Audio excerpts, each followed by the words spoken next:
আমার ঘাম হয়ে গেল এই বাচ্চার জামা দিয়া গো নবী।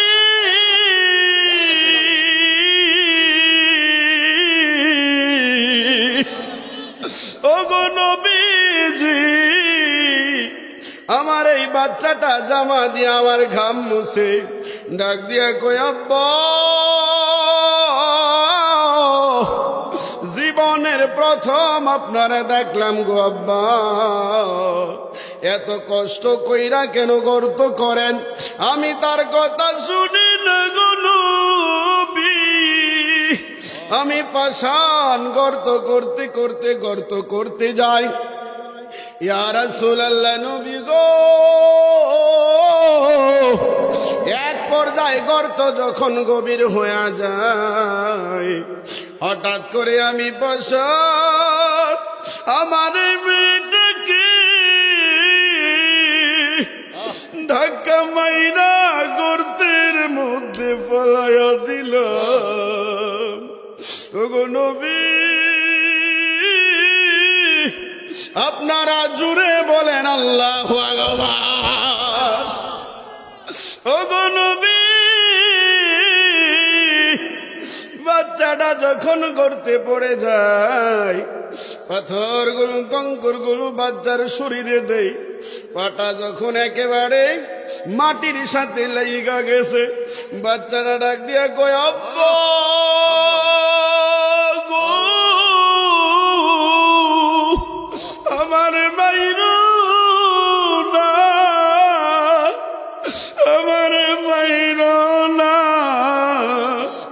আমি এমন জায়গায় চইলা যাব গো আব্বা, তোমার নাম পরিচয় জীবনে দেব না। আমার মায়ার নবী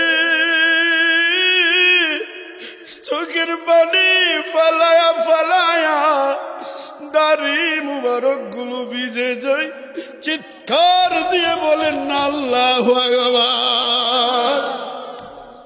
বন্ধুরা রে আমার, ও মা বোনেরা, এই বাচ্চা কই আব্বা গো, আমার মাইরো না, আমি তো তোমারই মেয়ে লাগি। ও গো আব্বা, আমি কি অন্যায় করলাম? ডাকিয়া কই নবী গো, বাচ্চার এই কথাগুলো আমার মায়া লাগে নাই। আমি পাষাণের মতো এত নূরানি চেহারা ফুটফুটে বাচ্চাটাকে আমি জালেমের মতো নবী গো মাটি চাপা দিতে দিতে গলা পর্যন্ত নিয়ে আসলাম। এমন টাইমে মেয়েটা গো নবী ওই কঙ্করের উপর দিয়া হাত পালায় কয় আব্বা,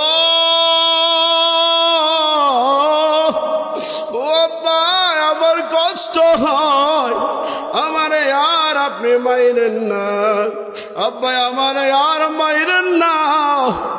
এইভাবে আমার মেয়েটা কাকুতি মিনতি করলো। ইয়া রাসূলুল্লাহ নবী গো, আমি পাষাণ, আমি তারপরেও তারে মাটি চাপা দিয়েছি, 100 মেয়ে মাটি চাপা দিয়েছি, আমার মনে অনুশোচনা নাই। ইয়া রাসূলুল্লাহ, আমার এই মেয়েটাকে মাটি চাপা দেওয়ার পর আমি খাইতে পারি নাই গো নবী, আমি ঘুমাইতে পারি নাই, আমার ঘুমে ধরে না, শুধু ওই চিত্রটা আমার চোখে বেশি আছে। ডাক দিয়া বলেছিল আব্বা, আমারে মাইরো না, আমারে মাইরো না। আপনারা জুড়ে জুড়ে বলেন আল্লাহু আকবার। ওগো নবী, এরপরে আমি এই বাচ্চাটাকে মাটি দিলাম।